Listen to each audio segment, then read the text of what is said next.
Bonjour à tous et bienvenue dans Casabule, votre émission de bande dessinée, comics et manga en tout genre, toujours enregistrée à la librairie L'Octopus à Épinal, en compagnie du maître des lieux, Frédéric Kilfiger. Salut Fred. Salut Vincent. Alors, c'est la dernière émission de la saison, tu nous as concocté une belle petite sélection pour les vacances, vraiment encore des choses magnifiques. On commence tout de suite avec 9 aux éditions d'Argo, de Philippe Pelaez et de Gaël Grabrowski.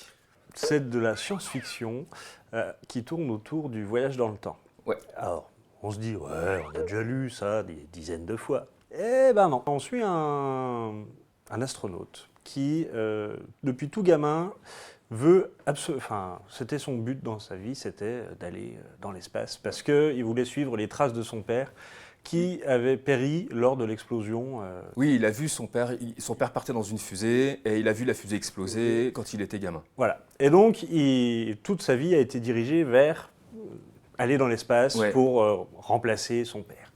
Mais une fois qu'il est dans l'espace, autour des lunes de Saturne, je crois, de Titan, il va se passer un phénomène assez inexplicable. Il va revenir dans le passé.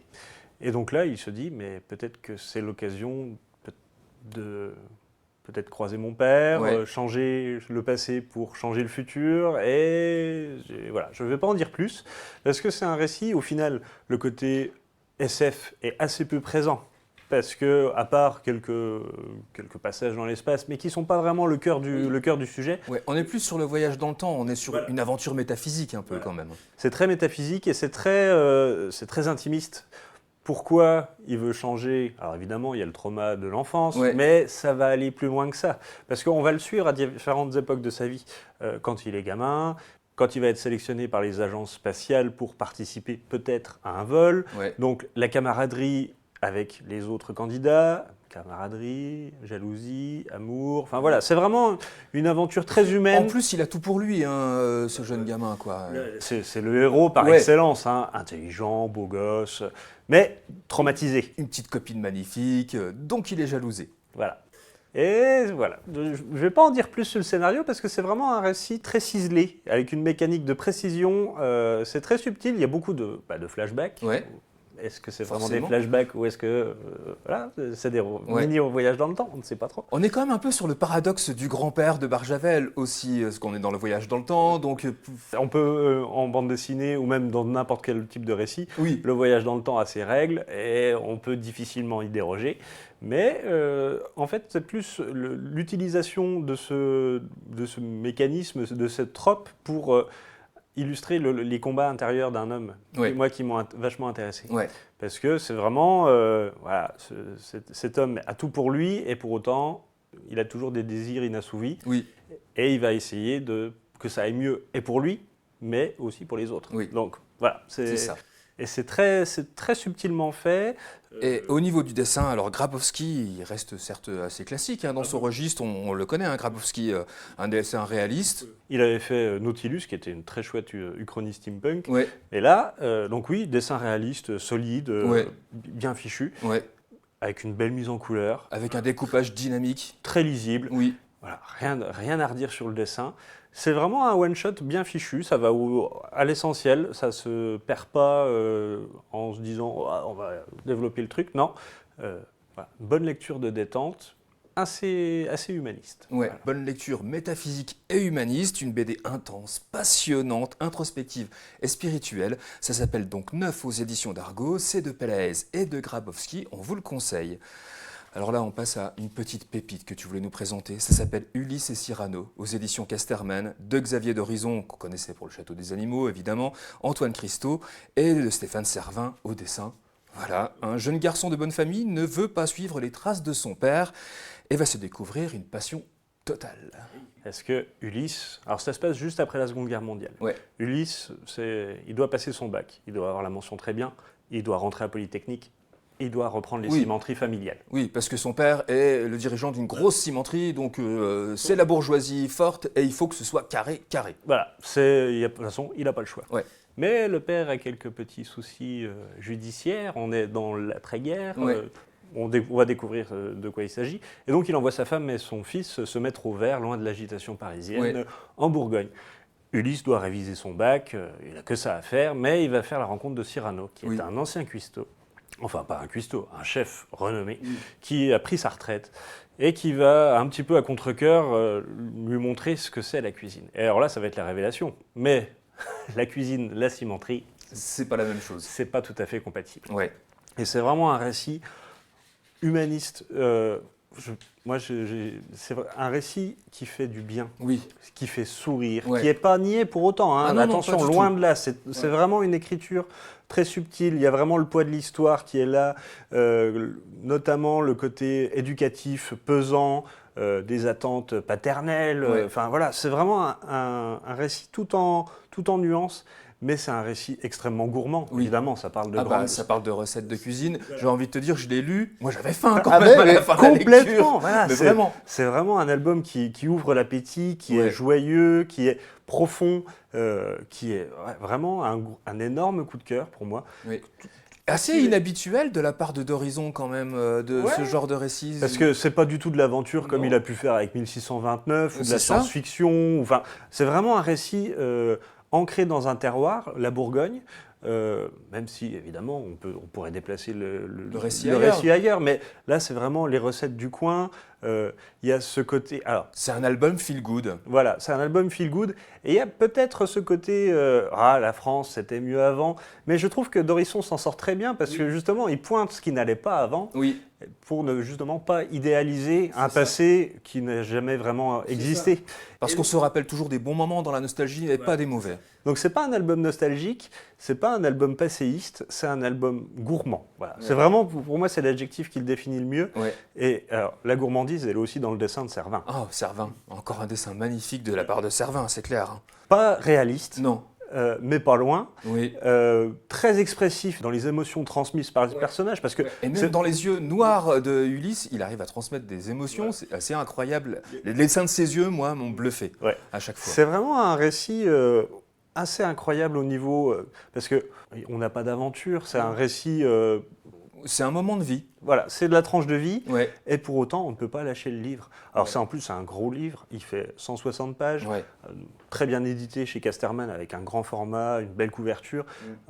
Pour moi, je pense que ce sera un très bel cadeau de fin d'année, clairement. Mais vraiment. Là, tout de suite, en été, prenez-le quand même, parce que c'est vraiment un bonbon.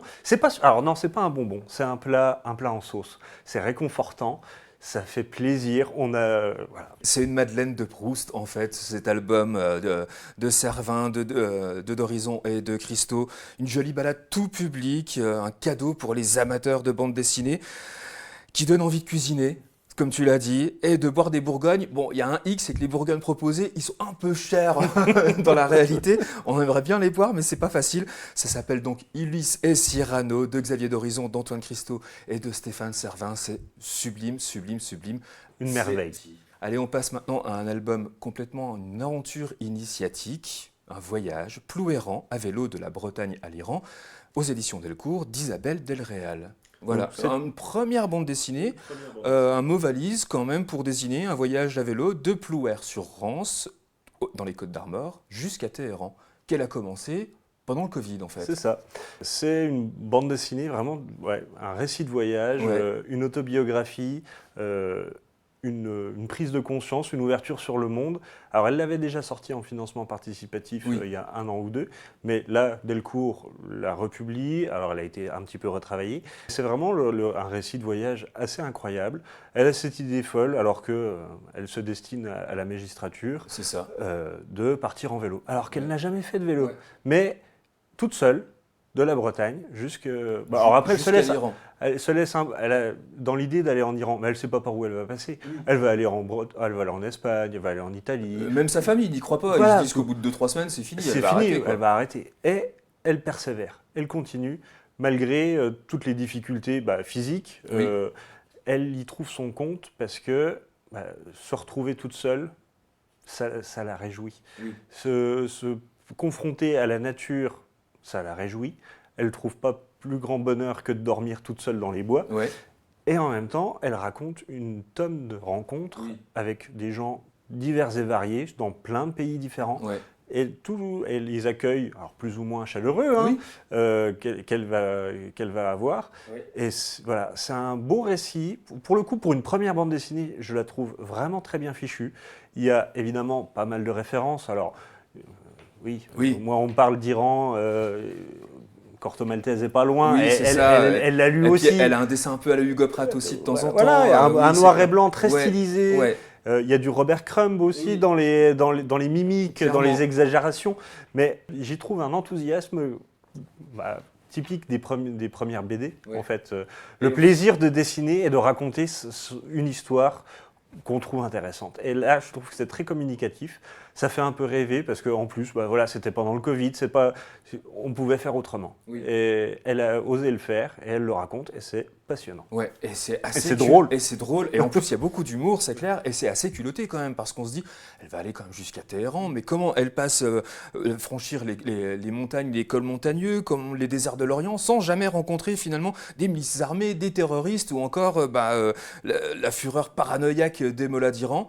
Mais comme elle le dit elle-même, quand on se rend quelque part, règne une loi d'hospitalité millénaire faisant du voyageur un invité envoyé par Dieu lui-même. Donc elle a toujours été bien reçue. Et c'est beau à voir, je trouve, dans ce récit. C'est un beau message, c'est un beau récit. On est sur un ton méditatif en plus, on se laisse porter par son récit et son aventure. On a presque envie de l'accompagner dans cette aventure.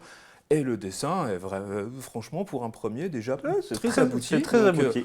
Donc ça s'appelle Plouérant à vélo de la Bretagne à l'Iran. C'est aux éditions Delcourt d'Isabelle Delréal. Allez, on passe maintenant à un album complètement foutraque, un polar macabre très fun, ça s'appelle Mamie n'a plus toute sa tête, aux éditions d'Argo de Romain Dutrex, qui se met en scène dans cette bande dessinée, qui met en scène sa grand-mère. Alors, une grand-mère imaginaire, raconte-nous. Romain Dutrex avait une grand-mère qui est atteinte d'Alzheimer. Il va imaginer une histoire où sa grand-mère qui confondait les époques, là, elle prend un agent EDF pour un SS, donc elle le zigouille. Ouais. Et elle l'appelle pour cacher le corps. Alors là, déjà, rien que ça, c'est assez incroyable. Voilà. Il arrive, il coupe le corps, il ouvre le congélateur. « Ah, tiens, tu vas avec tes petits copains. » C'était pas la première fois qu'elle en tuait. Et lui cache tout. Et alors là, on se dit, wow, dans quoi on est parti? Donc il va falloir qu'il cache ça à sa famille, à sa femme, qui commence à suspecter que, dis donc, il est quand même pas souvent à la maison. Oui, il passe beaucoup de temps chez la mamie.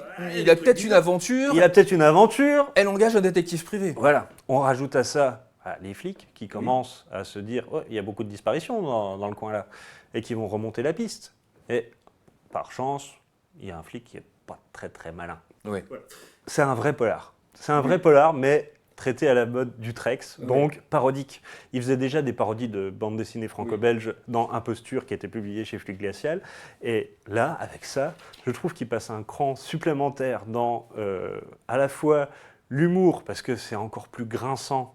C'est très drôle, c'est très humour noir, évidemment. C'est très humour noir. Il y a beaucoup d'autodérision aussi. Et en même temps, il y a beaucoup de tendresse pour sa grand-mère, parce qu'il veut juste aider sa grand-mère qui est paumée. Il lui dit, arrête de tuer des gens, prends tes médicaments. Et la pauvre mamie, elle n'y peut rien. Elle se croit encore. Elle se croit encore. Pendant la Seconde Guerre mondiale. Voilà. Elle discute avec son mari qui est décédé depuis très longtemps. Oui. Donc il y a vraiment une mise en scène à la fois très, très, très intime, très, très touchante. Et à la fois, c'est du grand guignol avec des découpages allègrement. Oui. Et ce côté polar est vraiment très présent. C'est plaisant à lire, c'est une enquête. On a peur pour le héros, même si on sait que, vu que c'est un polar humoristique, ça ne va pas forcément mal finir, quoique, j'en sais rien.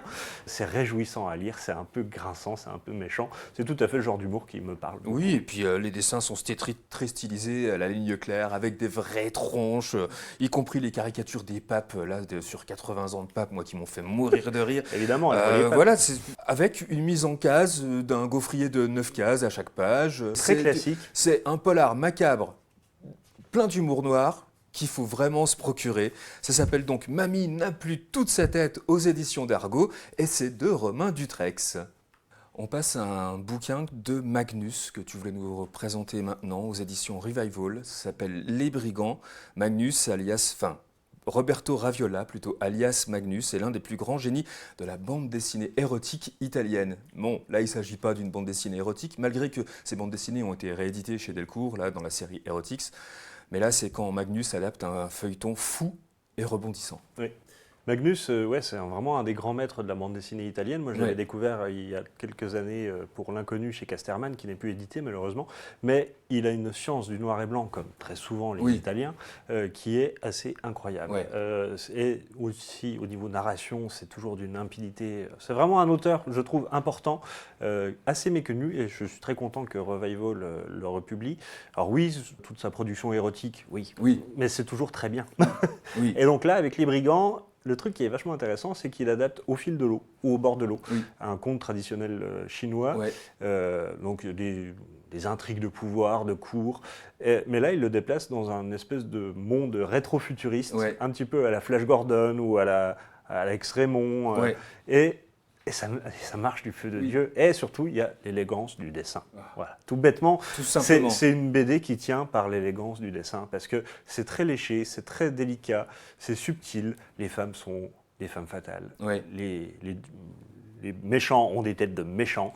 C'est à la fois très classique et en même temps d'une modernité assez incroyable pour des bouquins qui ont quasi 50 ans. Moi, je trouve ça assez intemporel. Voilà.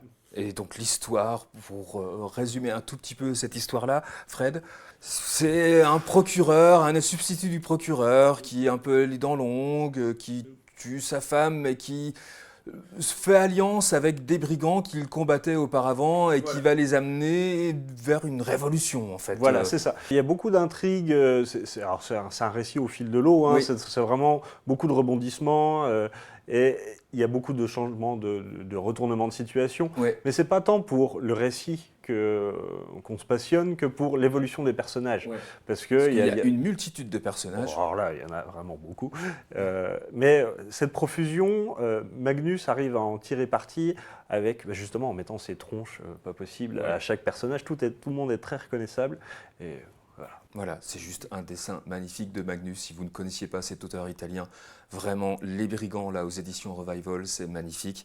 C'est de Magnus avec une préface de Christian Marmonnier, on vous le conseille aussi. Alors, dans un style aussi différent, là, tu voulais nous parler d'un tome 1, Les Affamés du Crépuscule, aux éditions Delcourt, de Gwendoline Willow Wilson et de Chris Wildgoose. Lorsqu'une ancienne race surgit du passé, les humains et les orques vont faire front commun pour combattre cet ennemi redoutable. Alors, c'est du comics, mais c'est du comics de fantasy. Et c'est pas du comics de super-héros. Voilà, c'était aussi pour montrer que le comics sort des genres du super-héros et qu'on peut raconter n'importe quelle histoire sous format comics. D'ailleurs, Delcourt l'a publié dans un grand format franco-belge, et ça marche très bien. Donc oui, une alliance contre nature entre ennemis héréditaires, ça fait des millénaires que les humains et les orques se tapent dessus, se battent pour les terres, se battent pour les terres arabes, parce qu'il y a quand même en toile de fond un changement, une difficulté à cultiver, à garder leur même mode de vie, qui fait écho pas mal avec l'actualité d'ailleurs, avec le changement climatique, ce genre de choses. Et donc là, arrive un troisième joueur dans cette partie monstrueuse, qui...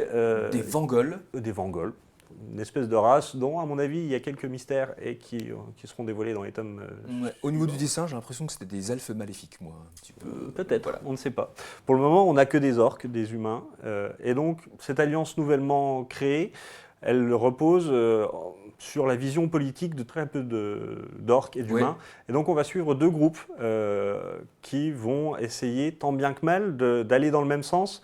Mais est-ce qu'on peut vraiment passer outre 1000 ans de détestation culturelle ?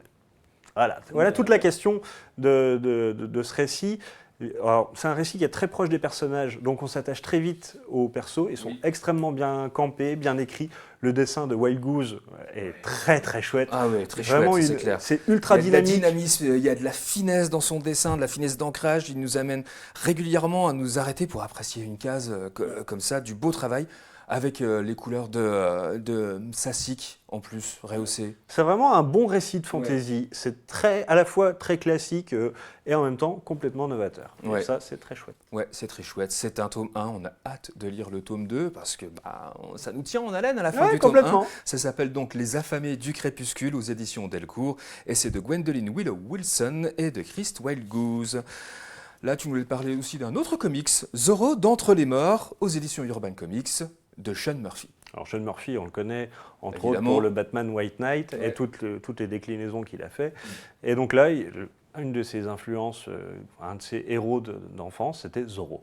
La série télévisée très classique, mais aussi le personnage, l'icône tout bêtement. Donc il s'empare de cette icône, mais au lieu de faire un récit à l'époque mexicaine au 19e, c'est toujours au Mexique, mais c'est de nos jours. Zorro va devoir lutter contre des narcotrafiquants qui ont pris sous leur coupe tout un village et Zorro va le défendre. Voilà. Alors qui est ce Zorro ?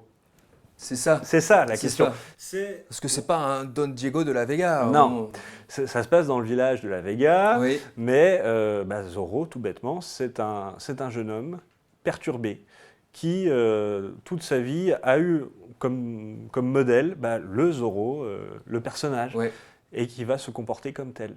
Donc, est-ce que la fiction infuse la réalité et peut déclencher des vocations ? Voilà, ce genre de questionnement. C'est très subtil, encore une fois. Y a vraiment... Même si c'est une histoire un peu à la Agence Touriste. Ça reste... C'est fun. C'est fun. C'est vraiment une aventure. On ne peut pas faire plus aventure que ce récit. Beaucoup de retournements de situation. Évidemment, le dessin de Sean Murphy est fantastique. C'est superbe. En noir et blanc, c'est dantesque. La version couleur est très bien. Et surtout, ça a l'avantage d'être une histoire complète en un seul tome. Il n'a pas le temps de s'éparpiller. Il va direct à l'essentiel. Une bonne lecture détente, c'est fun, c'est bien fait, c'est carré. On y va. Ça nous révèle vraiment une très bonne surprise, ce Zorro d'entre les morts de Sean Murphy aux éditions Urban Comics. On vous le conseille. Et là, on va passer à une petite bande dessinée jeunesse. Alors, c'est Gallimard BD, Gallimard jeunesse, on ne sait pas trop, de Florence Gardel. Ça s'appelle La Dérive, une aventure de Michel et Zonzon. Donc c'est une première bande dessinée de Florence Gardel qui détourne le récit d'exploration là en une comédie végétale luxuriante et désopilante. Michel, c'est un chien qui est au chômage. Et un infographiste. Un infographiste, voilà. Donc, il y a un mélange animalier, notre univers qui est bizarre mais qui tient la route. Et donc il est au chômage et il voit une annonce, cherche assistant pour participer à exploration, contacté. Et il arrive et il tombe sur une espèce d'oie qui est complètement ravagé. Qui s'appelle Zonzon, et qui va l'embrigader pour aller participer à une recherche d'explorateurs disparus dans un coin de montagne. Et voilà, c'est parti pour une grande aventure. C'est à la fois jeunesse et en même temps avec de l'humour assez référencé, second degré, on va dire. Ce qui fait que les adultes vont vraiment y trouver leur compte. Et ce que je trouve vraiment intéressant, c'est qu'il y a un mélange de dessins. Alors les personnages sont très cartoon. Très fin. Vraiment très simpliste. Les personnages, très stylisé. Mais les décors, pas du tout. Alors les décors, il y a une attention. En fait, le troisième personnage principal, c'est la nature. Et les forêts, les champs de fleurs. Ça varie entre le noir et blanc et les pages couleurs aussi, pour mettre en valeur... c'est ça. On a des aquarelles de pages couleurs qui sont magnifiques de temps en temps au fur et à mesure de la bande dessinée. Et c'est un récit évidemment écolo, mais en même temps qui ne sermonne pas, c'est fun à lire, pour petits et pour grands. Vraiment une bonne surprise. Moi, j'étais sous le charme. Puis ce Michel Médor, là, qui est tout le temps un peu énervé, parce que cette Zonzon est complètement folle, et elle ne l'appelle jamais par son prénom, en plus. Enfin, vous voyez, il y a des petites et au final, choses comme ça. Cette Zonzon n'est pas l'hystérique qu'on pourrait croire. Il y a vraiment plein de trucs. C'est vraiment très, très chouette. Donc c'est un bouquin, là c'est une mission délirante dans une nature mystérieuse, un récit animalier complètement fou et drôle, on vous le conseille, La Dérive, une aventure de Michel et Zonzon, de Florence Gardel aux éditions Gallimard Jeunesse. Et ben voilà, Fred, on a terminé cette sélection pour l'été. Vous avez tout ce qu'il vous faut pour aller sur la plage, à la montagne, pour vous détendre. On n'a plus qu'à vous souhaiter de bonnes vacances à tous. Bonnes vacances, Fred, on se retrouve à la rentrée ? À la rentrée. À la rentrée. Merci à vous de nous avoir suivis. Je vous rappelle que cette émission est toujours disponible en podcast sur le site de Vosges Télévisions à la rubrique Culture et que vous pouvez toujours vous abonner à notre chaîne YouTube Petit Casabule pour retrouver ces chroniques de façon individuelle. Nous vous souhaitons, Frédéric et moi, de bonnes vacances et on se retrouve à la rentrée. Salut à tous. Il est maintenant temps d'éteindre votre télévision et de lire de la bande dessinée. Allez, à la rentrée.